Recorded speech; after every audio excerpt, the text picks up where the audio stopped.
मंदिरों के शहर जम्मू में विराजे तिरुपति बालाजी। श्रद्धालुओं के लिए खोले गए भव्य मंदिर के कपाट। धार्मिक पर्यटन में होगी वृद्धि, रोजगार के खुलेंगे रास्ते।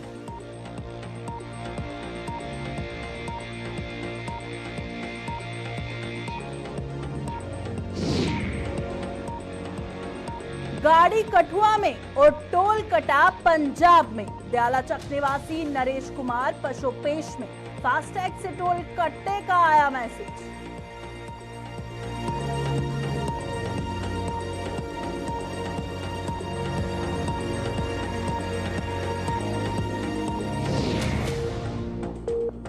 योगा सेंटर की अनदेखी से योग प्रेमी हुए निराश। खेल विभाग के बड़े बड़े दावों की खुल रही पोल। योग की प्राचीन पत्ती पर बदनुमा दाग हुआ साबित।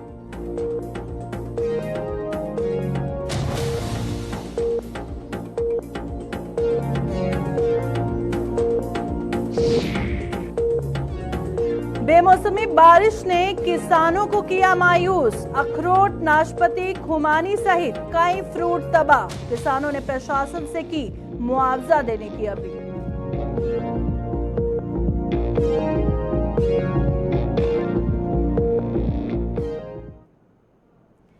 नमस्कार, जम्मू कश्मीर का ये बुलेटिन देख रहे हैं आप और मैं हूं प्रियंका गुप्ता आपके साथ। बुलेटिन की शुरुआत करेंगे एक अच्छी और अहम खबर के साथ। और अच्छी खबर ये है कि मंदिरों के शहर जम्मू में बने प्रदेश के पहले तिरुपति बालाजी के मंदिर के कपाट आज भक्तों के लिए खोल दिए गए हैं।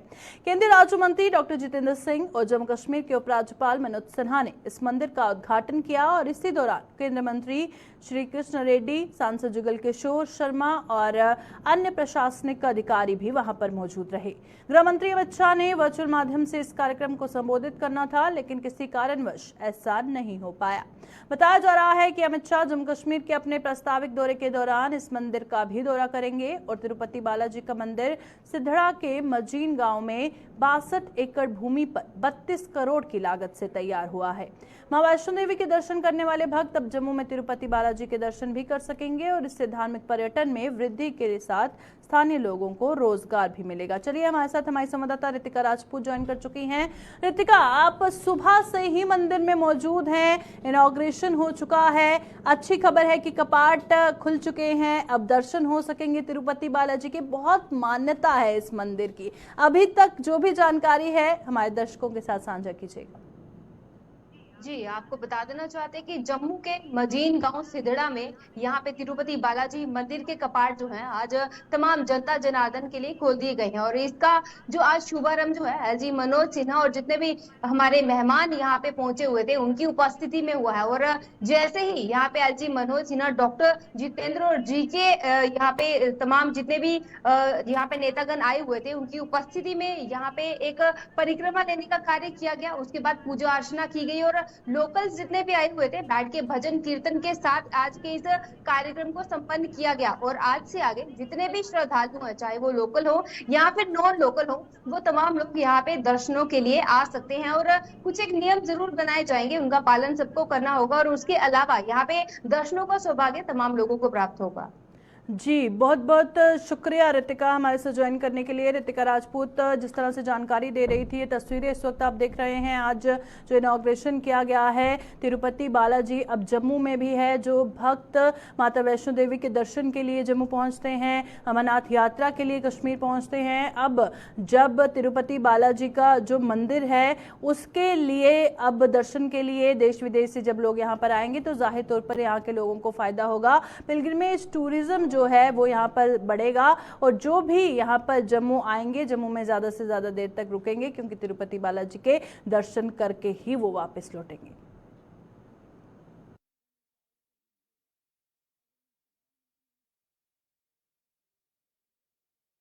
चलिए बढ़ते हैं आगे और अब बात करेंगे एक हैरान कर देने वाली खबर की। ऐसा कैसे हो सकता है कि आपकी गाड़ी घर पे खड़ी है और आपका फास्टैग से जो टोल है वो पंजाब में कटता है। एक ऐसी ही खबर सामने आई है। कठुआ जिले के दयालाचक इलाके के निवासी नरेश कुमार उनके साथ हो रहे एक फ्रॉड से पशुपेश में पड़ गए हैं।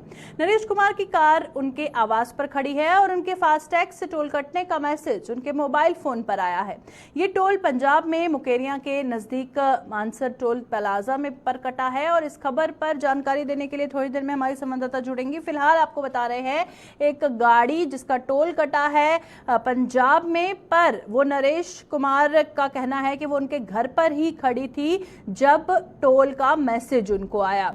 देखिए, काफी हैरान कर देने वाली खबर है। और इससे पहले मैं एक खबर हमने आपको बताई थी, वो भी मैं आपसे साझा एक बार फिर से करना चाहूंगी। हाल ही में एक मामला सामने आया था कठुआ से, जहां पर एक गाड़ी जो कठुआ में किसी शख्स के घर में खड़ी थी, उसकी अपनी गाड़ी, और चालान का मैसेज उसको आता है और फोटो जो ई चालान के साथ आती है वो आती है अनंतनाग के बिजबिहाड़ा इलाके से। अब ऐसा कैसे हो सकता है कि कठुआ में किसी के घर में गाड़ी खड़ी है और चालान का मैसेज आपको अनंतनाग बिजबिहाड़ा का आया है? कब ये गाड़ी घर से अनंतनाग पहुंची और वहां पर चालान काट के आ गई? ऐसा तो हो नहीं सकता है। पर सवाल ये है कि उस टाइम पे पता चला कि ट्रैफिक पुलिस वालों से जब संपर्क किया उस शख्स ने, तो उस जब तहकीकात हुई तो पता चला कि एक ही नंबर की 2 गाड़ियां चल रही थी और कठुआ में जो गाड़ी थी उसके सारे डॉक्यूमेंट्स थे और दूसरी गाड़ी जो साउथ कश्मीर में चल रही थी वो दूसरी सेम नंबर प्लेट के साथ चल रही थी जो कि फेक नंबर प्लेट थी। अब मैसेज आया जो चालान का, वो हाई सिक्योरिटी नंबर प्लेट का आया, तो उसके बाद पता चला कि एक ही नंबर पे 2 गाड़ियां सड़कों पर दौड़ रही हैं, एक सही और दूसरी फेक। और अब एक और मामला सामने आया है कठुआ से, जहां पर आप तस्वीरें देख रहे हैं कि जो गाड़ी कठुआ में थी उसका जो टोल कटा है वो पंजाब में कटा है। तो कठुआ में दयालाचक एक निवासी है नरेश कुमार काफी अब कंफ्यूज हैं कि हुआ तो हुआ क्या। चलिए जानते हैं, हमारे साथ हमारे संवाददाता इस वक्त लाइव ज्वाइन कर चुके हैं रंजीव, बताइएगा कि क्या कारण सामने आया है कि गाड़ी कठुआ में है और जो टोल है वो पंजाब में कटा है? अभी तक कुछ पता चल पाया है कि ऐसा क्यों हुआ है?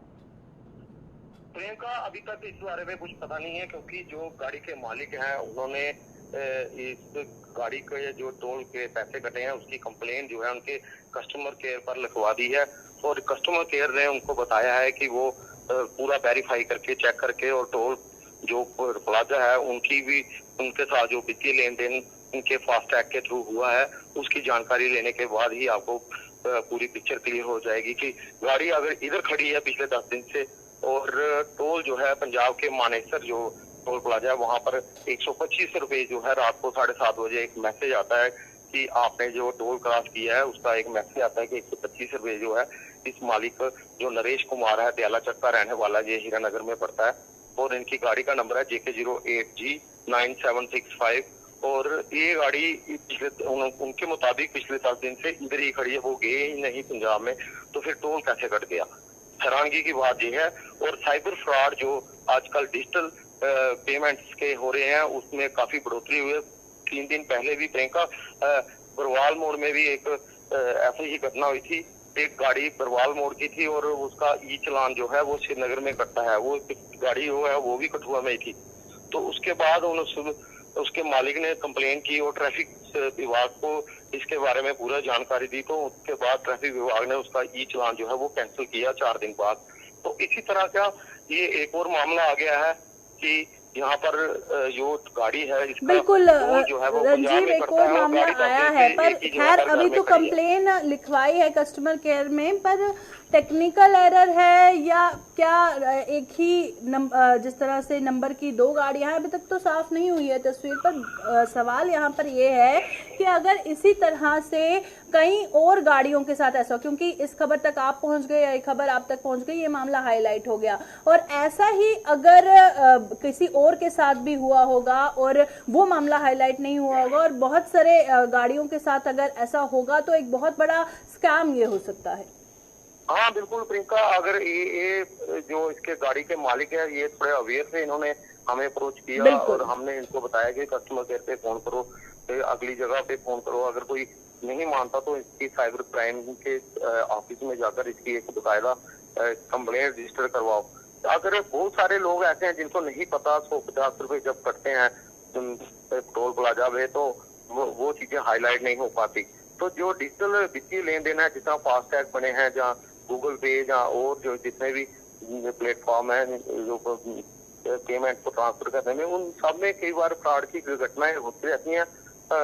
कई लोग तो उनके बैंक के खाते पूरे खाली हो जाते हैं, लाखों रुपए निकल जाते हैं कई बार। तो वो लोग खबरें अपनी हाईलाइट करवाते हैं, लेकिन ज्यादातर जो छोटी मोटी पेमेंट होती हैं उनके बारे में लोग नहीं बताते हैं प्रियंका। चलिए, बहुत बहुत शुक्रिया हमारे साथ ज्वाइन करने के लिए। रंजीव मेहता हमारे हीरानगर से संवाददाता ज्वाइन किए हुए थे। और एक बड़ा सवाल यहाँ पर है कि किस तरह से एक शख्स की गाड़ी उसके घर में कठुआ में खड़ी है और जो फास्टैग से टोल कटता है वो पंजाब में कटता है। तो फिलहाल तस्वीर तब साफ होगी जब इस पर हालांकि कंप्लेन रजिस्टर कर दी गई है, कोई रिस्पॉन्स आएगा तभी साफ होगा कि एक्चुअली हुआ क्या था। जरूर आपको अपडेट करेंगे। फिलहाल बढ़ते हैं आगे।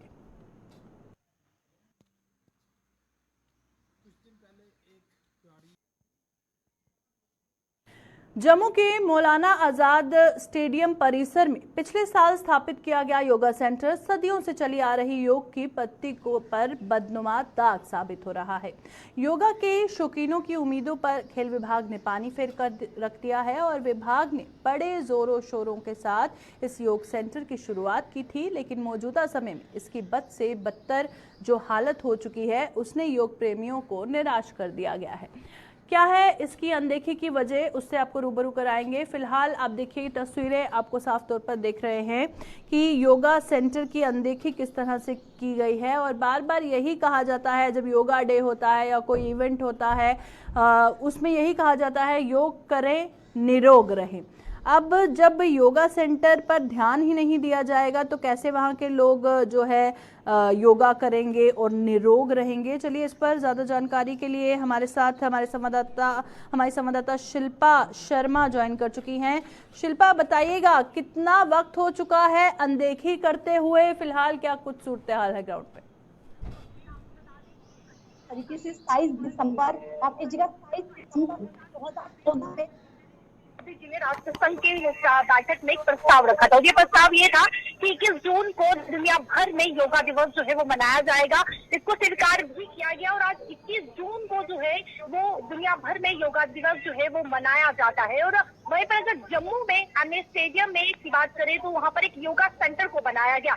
लगभग 2022 में इसकी इनॉग्रेशन होती है और जो जानकारी हम तक पहुंची है कि 2022 के बाद जो है इस पर गेट पर जो है वो ताला जड़ दिया गया। इसकी देखभाल की बात करें तो देखरेख जो है वो बिल्कुल भी नहीं की गई। जहाँ पर ग्राउंड की बात करें तो वहाँ पर जो है वो साफ तौर पर घास उगी हुई है, गंदगी वहाँ पर है, बेंच जो है वो टूटे पड़े हुए हैं, यानी कि जो देखरेख करनी चाहिए थी वो देखरेख नहीं की गई। और इसका जो मकसद था योगा सेंटर खोलने का जो मकसद था वो भी अधूरा रह गया। यानी कि जो मकसद था कि लोग यहाँ पर आए योग कर सके, लेकिन जिस तरीके से देखरेख नहीं देखने को मिली और यहाँ पर लोगों की बात करें तो लोग भी यहाँ पर जो है वो नजर नहीं आए। चलिए, बहुत बहुत शुक्रिया शिल्पा हमारे साथ ज्वाइन करने के लिए। शिल्पा शर्मा हमारे साथ हमारी जम्मू से संवाददाता ज्वाइन की हुई थी और जिस तरह से जानकारी दे रही थी कि इस योगा सेंटर पर बिल्कुल भी ध्यान नहीं दिया गया है। चलिए, बढ़ते हैं अगली खबर की ओर और अब बात करेंगे बेमौसमी बारिश की। बेमौसमी बारिश के कारण उधमपुर जिले के दूरदराज पहाड़ी इलाकों में फ्रूट और सब्जियों को काफी नुकसान पहुंचा है। फल और सब्जियों को हुए नुकसान के कारण किसानों के चेहरों पर मायूसी साफ तौर पर नजर आ रही है। मौसम में उतार चढ़ाव के कारण अखरोट, नाशपाती, खुमानी सहित कई फ्रूट तबाह हो चुके हैं और उधमपुर जिले के चिनानी का बस्ट इलाका सब्जी और फ्रूट के लिए प्रसिद्ध है और यहाँ पर ज्यादातर लोग खेतीबाड़ी पर ही निर्भर है। लेकिन इस बार बेमौसमी बारिश ने इनकी उम्मीदों पर पानी फेर दिया है और किसानों ने जेकेयूटी प्रशासन से उनके फल और सब्जियों को पहुंचे नुकसान का जायजा लेकर मुआवजा देने की अपील की है। थोड़ी देर में हमारे संवाददाता जुड़ेंगे। फिलहाल तस्वीरें आप देखिए कि बेमौसमी जो बारिश हुई है किस तरह से जो फ्रूट है, सब्जियां हैं, उनकी जो खेती तबाह हो चुकी है और उसी के साथ अब जाहिर तौर पर किसान मायूस है और उनके चेहरों पर ये मायूसी आप साफ तौर पर देख सकते हैं। और इतना नुकसान उनको झेलना पड़ा है, इसको लेकर इनका क्या कुछ कहना है, क्या उम्मीदें इनको इंतजामिया से हैं। फ्रूट की तस्वीरें आप देख रहे हैं कि मई महीने में जहां पर जो गर्मी का मौसम बताया जाता था और अब हमने देखा इस साल बहुत ज़्यादा बारिशें मई महीने में देखने को मिली और जैसे बेमौसमी बारिश ने बहुत ज़्यादा नुकसान किसानों का किया है। फिलहाल आपको तस्वीरें हम दिखा रहे हैं कि किस तरह से अखरोट, नाशपाती, खुमानी और बाकी फ्रूट तबाह हो गया है। और जिसकी तस्वीरें आप देख रहे हैं, ये उधमपुर जिले का चिनैनी का बस्ट इलाका है, जहां पर जो कि सब्जियों और फ्रूट के लिए बहुत ज्यादा मशहूर है। और यहां पर ज्यादातर लोग खेती बाड़ी पर भी निर्भर हैं, लेकिन इस बार बेमौसमी बारिश ने इनकी उम्मीदों पर पानी फेर कर रख दिया है। चलिए रुक करते हैं, हमारे साथ हमारे संवाददाता किशोर उधमपुर से ज्वाइन कर चुके हैं। किशोर, बताइएगा, किसान परेशान हैं, खैर वो तो हमने देखा, पर अब क्या उम्मीदें हैं उनकी, कौन मदद करेगा? इंतजामिया से क्या उम्मीदें लगाए बैठे हैं किसान? बिल्कुल, देखिए किसानों की शहर की मैं बात करूं तो ग्रामीण इलाकों इस तरह से दिखाते रहते हैं, लेकिन बेमौसमी बारिश के चलते जो है वो एरिया के अंदर जो है वो इस तरह से जो है वो नाशपाती की हो मतलब वो बड़ी बात आपको का इलाका है। यहाँ से जो है फल सब्जियां भी जितनी है वो उधमपुर शहर के साथ साथ जो है वो मंडी में जम्मू के लिए भी यहाँ से सब्जियां जाती हैं। लेकिन लोगों के मुताबिक लोगों का ये साफ तौर पर कहना है कि जिस तरह से जो है वो बारिश के चलते जो है वो ओलावृष्टि इस इलाके के अंदर, टमाटर की फसल जो है वो तैयार होने वाली थी, वो भी काफी जो है इनकी खराब हुई है। और उनकी तरफ से कहा गया कि ये इनका एक रोटी का साधन है, इससे जो है इनका परिवार चलता है। उन्होंने के साथ साथ जो है प्रयास की है कि कहीं ना कहीं में जो है वो इस खराब हुई है इसका जो है वो मुआवजा हमें जो है वो मिले। चलिए, बहुत बहुत शुक्रिया किशोर हमारे साथ ज्वाइन करने के लिए। किशोर कुमार उधमपुर से हमारे संवाददाता इस वक्त लाइव में ज्वाइन किए हुए थे, और आपने देखा कि किसान कितने परेशान हैं और फ्रूट और सब्जियां कैसे तबाह हो गई हैं, और उस इलाके में जहां का फ्रूट्स और सब्जियों के लिए जाना जाता है, और अब उनको उम्मीद है कि इंतजामिया जरूर उनकी मदद करेगी।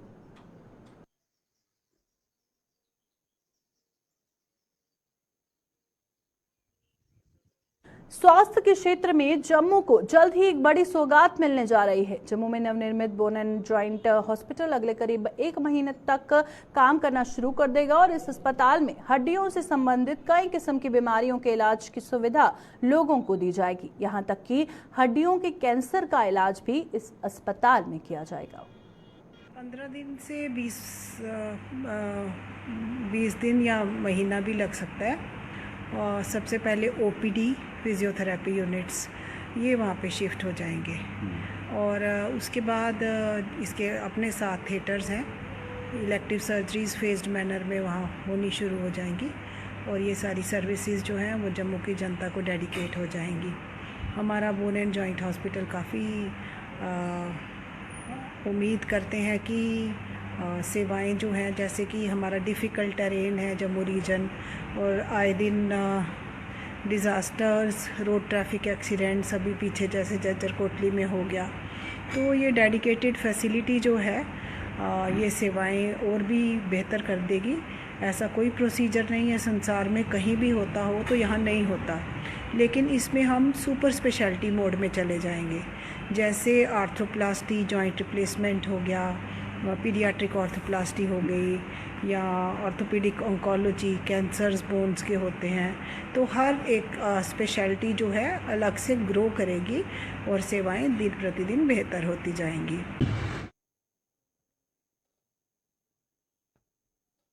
जम्मू के डोगरा हॉल इलाके में मंदिरों के साथ बना बूचड़ खाना लोगों की धार्मिक भावनाओं को ठेस पहुंचा रहा है।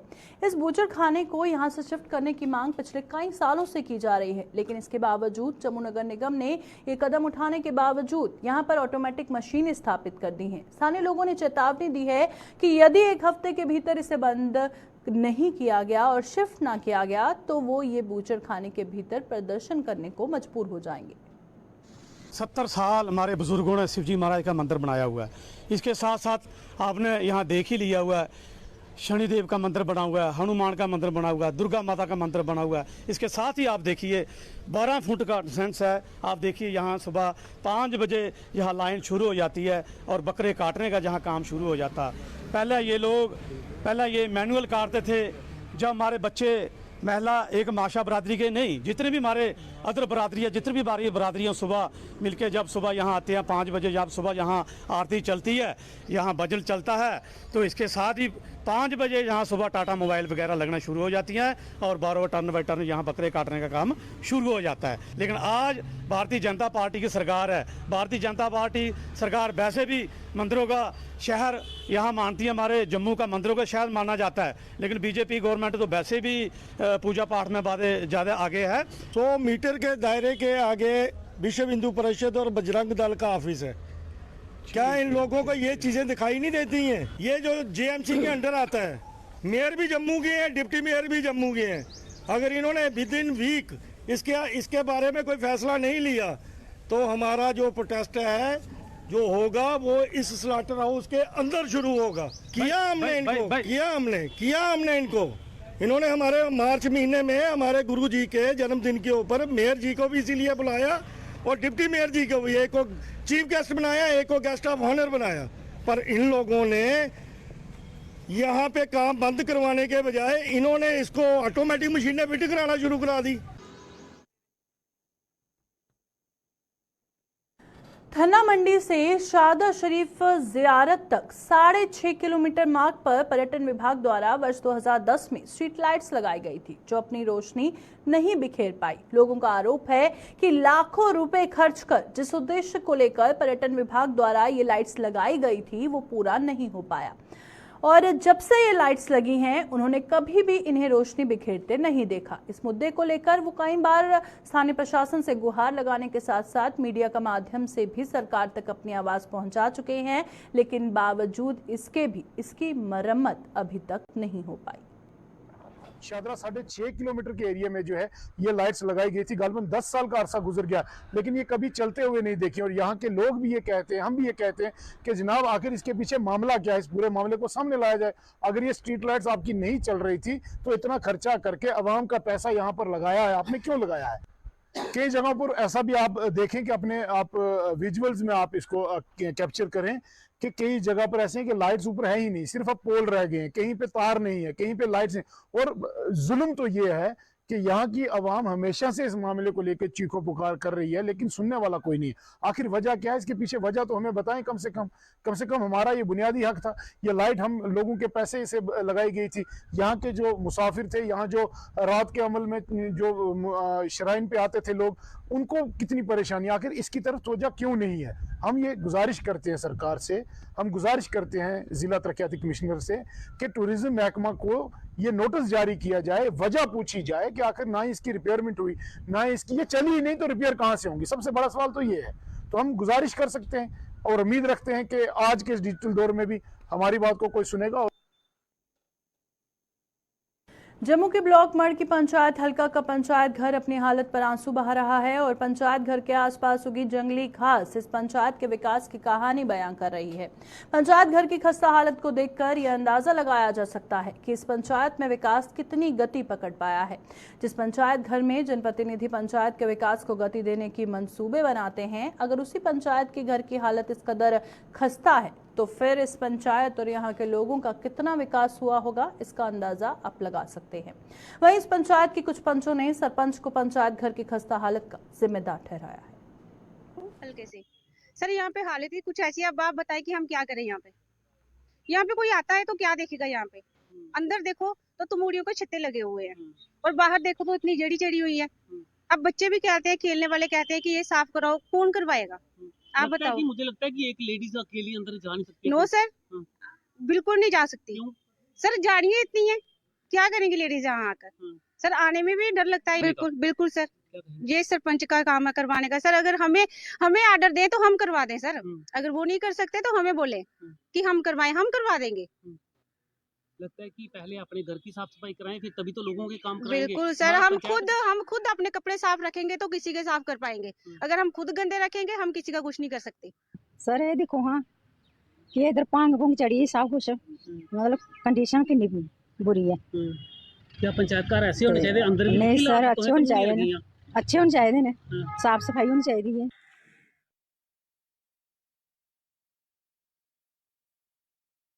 अभी के बुलेटिन में फिलहाल इतना ही, दीजिए इजाजत, नमस्कार।